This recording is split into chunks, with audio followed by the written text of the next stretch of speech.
तो हम लोग दो चर वाले रेखीय समीकरण पढ़ रहे थे, पार्ट 1 और पार्ट 2 देख लिए थे। तो पार्ट 2 में हम लोग देख रहे थे रेखिक समीकरण को हल करने की विधियां, ठीक है। इसमें हम लोग कल आलेखीय विधि देखे थे, आज हम लोग दूसरा क्या देखेंगे, प्रतिस्थापन विधि। ऐसे 4 विधियां हैं, आलेखीय विधि, प्रतिस्थापन विधि, विलोपन विधि और वर्ग गुणन विधि। तो आज हम लोग देखेंगे प्रतिस्थापन विधि। तो हम लोग लिखेंगे प्रतिस्थापन विधि। दूसरा देखेंगे हम लोग प्रतिस्थापन विधि।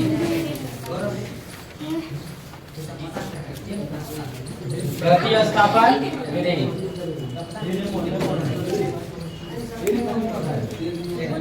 Substitution method.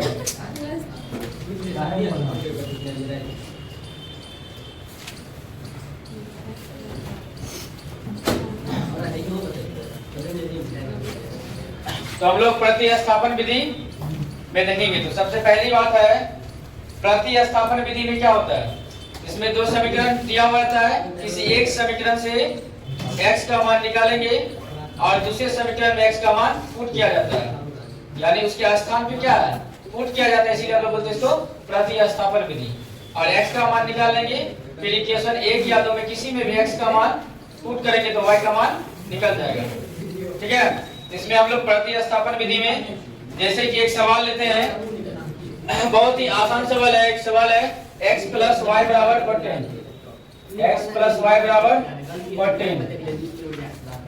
और दूसरा सवाल है, दूसरा है x माइनस वाई बराबर है 4। तो इसमें दो इक्वेशन दी गई है लड़का, x प्लस वाई बराबर 4 इक्वेशन 1 हो गया, x माइनस वाई बराबर 4 इक्वेशन 2 हो गया। तो हम लोग क्या करेंगे, इसको सॉल्व करेंगे प्रतिस्थापन विधि से। तो प्रतिस्थापन विधि में क्या होता है, हम समीकरण 1 या समीकरण 2 किसी भी समीकरण से x या y दो चर है, इसमें किसी भी चर का मान निकाल सकते हैं। और एक चर का मान निकालने से, यदि हम समीकरण 1 से निकालेंगे तो फिर उसका मान समीकरण 2 में रखेंगे, ठीक है। फिर समीकरण 2 में एक मान हमारा निकल जाएगा, फिर इसको समीकरण 1 या 2 किसी में रख के हम दूसरा मान निकाल सकते हैं। जैसे हम लोग देखते हैं, फ्रॉम इक्वेशन 1 से लेते हैं, फ्रॉम इक्वेशन 1 तो दिया हुआ है x प्लस वाई बराबर 14। तो इसमें से x या y किसी को फ्री करेंगे, तो हम लोग x को ही फ्री करते हैं। तो x बराबर क्या आ जाएगा, 14 माइनस y। x का मान निकाल लिए। अब x का मान हम लोग समीकरण 1 से निकाले हैं, तो इसका मान समीकरण 2 में रखेंगे, ठीक ना, समीकरण 2 में रखेंगे। तो समीकरण 2 में रखते हैं हम लोग, तो यहाँ लिखेंगे x का मान समीकरण 2 में रखने पे, putting the value of x in equation 2, x का मान समीकरण 2 में रखने पे, 2 में रखने पर, तो समीकरण 2 दिया हुआ है x माइनस वाई बराबर 4, ये दिया हुआ है। अब x का मान हम लोग को यहाँ 1 से निकाले हैं, तो x के जगह पे इसका मान प्रतिस्थापित कर देंगे, इसीलिए इस विधि का नाम है प्रतिस्थापन। तो x का मान यहाँ पे प्रतिस्थापित करेंगे, तो x की जगह क्या है, 14 माइनस वाई, ये x का वैल्यू हो गया, ये किसका वैल्यू है, x का, और इसके बाद माइनस y है, तो यहाँ हो गया माइनस y बराबर हो गया 4। अब इसको हम लोग सॉल्व करेंगे, तो 14 माइनस y तो माइनस 2y बराबर हो गया 4। तो y हमारा माइनस में है, तो y को उधर ले जाएंगे, 4 को इधर करेंगे, तो 14 माइनस 4 बराबर हो गया 2y, y प्लस में आ गया। अब हम लोग आगे देखते हैं, यहाँ क्या आ गया, 14 में से 4 गया, कितना बचा, 10 माइनस 10 बराबर आ गया 2y। तो देयरफॉर y इक्वल टू क्या आ जाएगा, 10/2। तो 2 से कट गया, कितना वर्ग है, 5 पार्ट है। तो y का मान आ गया 5, y का मान कितना आ गया 5। अब y का मान हमको निकल गया, अब y का मान निकल गया, तो y का मान हम समीकरण 1 या 2 किसी में रख सकते हैं, तो उससे क्या हो जाएगा, x का मान निकल जाएगा, ठीक है। तो y का मान आ गया है 5। अब y का मान क्या करेंगे हम लोग, समीकरण 1 या 2 किसी में भी रख सकते हैं, जिसमें रख दे, कहाँ रख दे, y का मान इक्वेशन 2 में रखने पे, किसी में रख सकते हैं 2 में रखने पर, तो y का मान इक्वेशन 2 में हम लोग रखते हैं। तो इक्वेशन 2 हमारा क्या है, x माइनस y बराबर 4 है। तो ये हो गया x, y की जगह क्या आ जाएगा, y का मान यहाँ पे क्या कर देंगे, रखेंगे, तो y है हमारा 5, तो बराबर हो गया 4। तो x बराबर क्या हो गया, ये 4, ये इस साइड आया तो माइनस, इस साइड आया तो प्लस, तो x बराबर क्या आ गया, 9 आ गया। क्या आ गया, 9 आ गया। ठीक है, तो हमारा आंसर आ गया। तो आंसर क्या आ गया, आंसर हो गया x बराबर 9 और y बराबर 5। तो यही है प्रतिस्थापन विधि।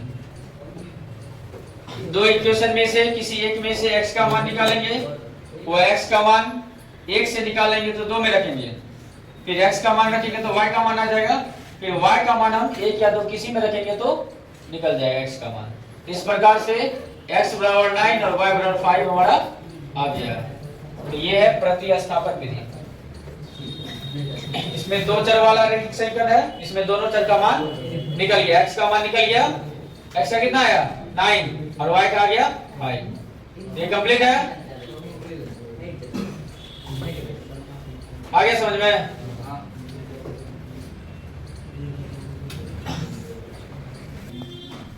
तो दूसरा सवाल एक है s minus t equal to 3, equation 1 है, और दूसरा s/3 प्लस t/2 बराबर है 6। इसको सॉल्व करना है।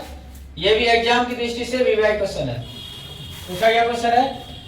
तो ये रैखिक समीकरण में ये पहला इक्वेशन दिया हुआ है, दूसरा इक्वेशन क्या है, बट्टे में दिया हुआ है। तो हम लोग क्या करेंगे, इसको इस फॉर्म में ले आएंगे, पहले वाला जैसे फॉर्म में, इसको हम लोग पहले सॉल्व करेंगे, दूसरा इक्वेशन क्या करेंगे, सॉल्व करेंगे। तो सॉल्व करने के लिए क्या करना पड़ेगा, इसका एलसीएम लेना पड़ेगा। तो 3 2 का एलसीएम 6 है, इसका एलसीएम आ गया 6, 3 2 या 6 दो बार में, तो 2 हो गया, 2s हो गया, और ये हो गया 2 3 6 तो 3t हो गया, बराबर हो गया 6। अब ये क्या दिया, क्रॉस मल्टीप्लिकेशन, 2s हो गया प्लस 3t हो गया, बराबर हो गया 6 गुना 6 हो गया 36। ये हो गया इक्वेशन 2। तो इक्वेशन 2 को हम लोग क्या कर लिए, सॉल्व करके इस फॉर्म में ले आए। ठीक है, अब आगे हम लोग फिर उसी तरह करेंगे, समीकरण 1 या 2 से s या t किसी एक का मान को हम लोग फ्री करेंगे। तो हम लोग लिखते हैं फ्रॉम इक्वेशन 1, फ्रॉम इक्वेशन 1। तो इक्वेशन दिया हुआ है s माइनस t बराबर है 3। तो हम लोग क्या करते हैं, s को फ्री कर लेते हैं, तो s बराबर गया 3 प्लस t, s फ्री हो गया। अब हम लोग क्या करेंगे, s का मान समीकरण 2 में रखने पे,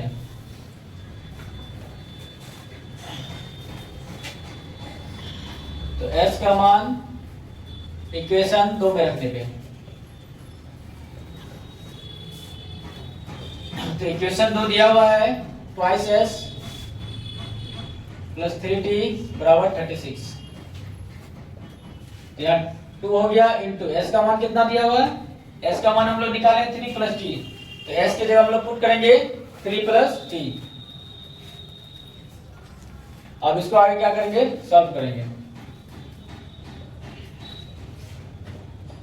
तो इसको सॉल्व करेंगे, तो ये हो गया 3 दूना 6 और प्लस हो गया 2t और प्लस ये हो गया 3t बराबर हो गया 36। 2t और 3t कितना हो गया 5t और ये हो गया 36 और माइनस में 6, तो 5t बराबर हो गया 30। तो देयरफॉर t इक्वल टू हो गया 30/5, ये 6 बार घट गया। तो t का मान कितना आ गया 6 आ गया, t का मान आ गया 6। अब t का मान हम लोग को प्राप्त हो गया, तब t का मान को क्या करेंगे हम लोग, समीकरण 1 या 2 किसी में रख के हम लोग s का मान निकाल सकते हैं। तो अब हम लोग क्या करेंगे, जो समीकरण इजी लग रहा है, तो ये s माइनस t बराबर 3 है, ये ट्वाइस s प्लस 3t बराबर 36 है। तो हम लोग क्या करते हैं, ये इजी इक्वेशन है तो इसमें हम लोग मान रखते हैं। तो t का मान क्या करेंगे, समीकरण 1 में रखने पे,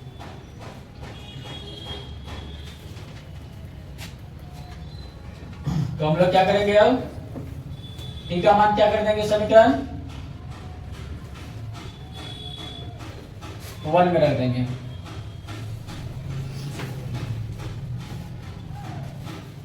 तो यहां लिख देंगे टी का मान इक्वेशन 1 में रखने पे। इक्वेशन 1 हमारा ये दिया हुआ है, दिया हो गया s माइनस टी का मान कितना है 6 बराबर हो गया 3। तो s बराबर कितना हो गया 3 प्लस 6 किया गया, तो s बराबर कितना आ गया 9। तो दोनों का मान आ गया ना, तो आंसर आ गया s बराबर आ गया 9 और t बराबर आ गया 6। तो यही आंसर है।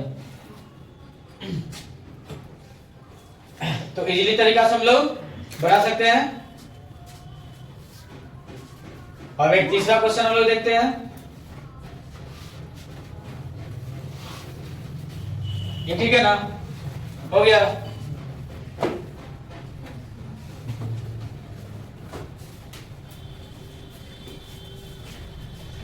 यस कर दो इसको।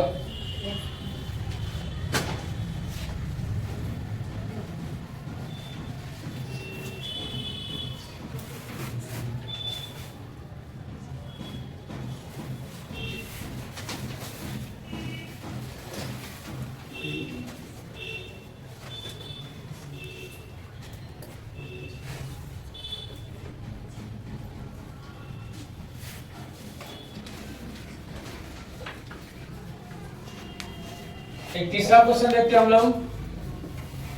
ये डेसिमल वाला है, लिखेंगे 0.2x plus 0.3y, 0.2x plus 0.3y equal to 1.3। ये इक्वेशन बना दिया। दूसरा इक्वेशन दिया हुआ है 0.4x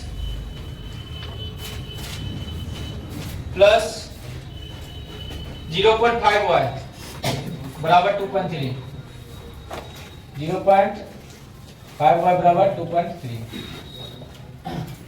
तो ये डेसिमल वाला है। तो डेसिमल वाला में क्या होता है, ये देखना होता है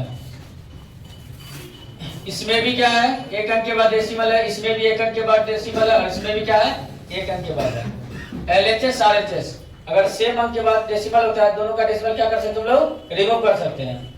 अगर सेम अंक के बाद नहीं होता है तो उसको फिर डेसिमल को रिमूव करके उसको सॉल्व करके लिखना होता है। यहाँ सेम है ना, इधर भी एक अंक के बाद, इन दोनों में क्या है एक अंक के बाद है, तो दोनों का डेसिमल हटाएंगे नीचे क्या आएगा 10 आएगा। इसको सॉल्व करेंगे तो ये भी 10 क्या आ जाएगा कट जाएगा।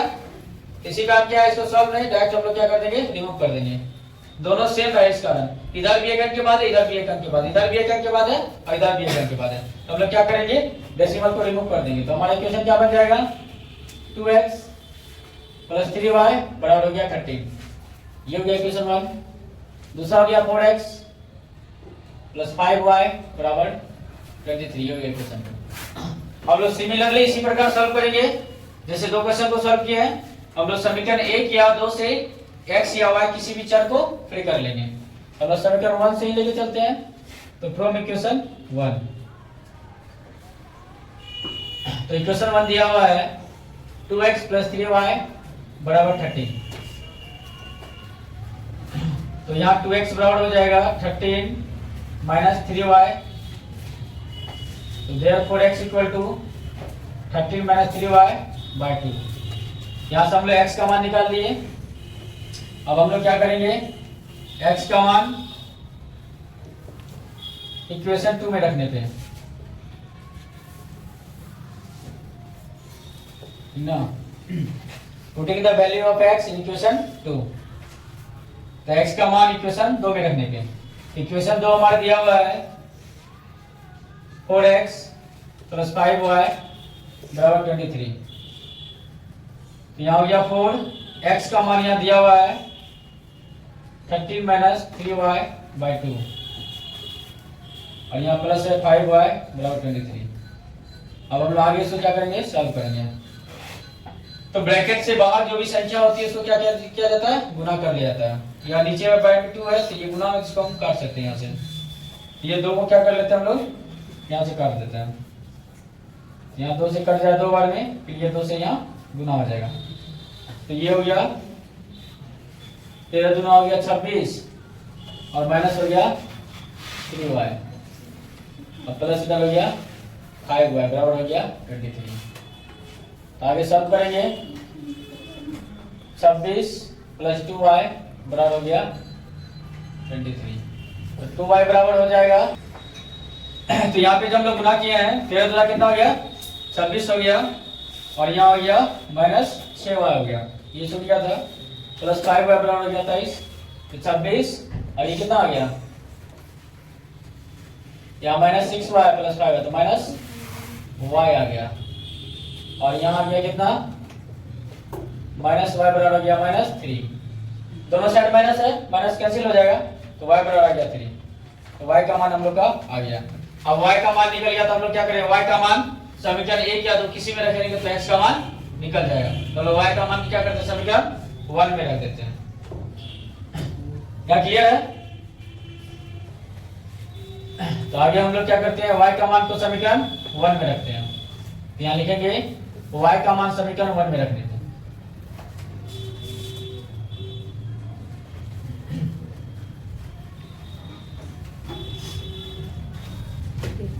y का मान समीकरण 1 में रखने पे 1 में रख देते हैं। तो समीकरण 1 दिया हुआ है 2x प्लस 3y बराबर है 13 है। तो 2x प्लस 3y का वैल्यू आया हुआ है 3 बराबर हो गया 13। तो 2x प्लस ये 9 हो गया बराबर हो गया 13। तो 2x बराबर क्या हो गया 13 माइनस 9, तो 2x बराबर हो गया 4, x बराबर हो गया 4/2 आ गया 4। तो आंसर हमारा आ गया x बराबर आ गया 2, y बराबर आ गया 3। तो इस प्रकार से हम लोग प्रतिस्थापन विधि का जो भी सवाल आएगा एग्जाम में उसको सॉल्व कर सकते हैं। तो 2 विधि हो गया है, एक कल हम लोग पढ़े थे आलेखीय विधि और आज हम लोग पढ़े प्रतिस्थापन विधि, और कल हम लोग पढ़ेंगे पार्ट 4 में ना, पार्ट 4 में हम लोग पढ़ेंगे विलोपन विधि, फिर पार्ट 5 में पढ़ेंगे वर्गमूलन विधि। ठीक है, थैंक यू।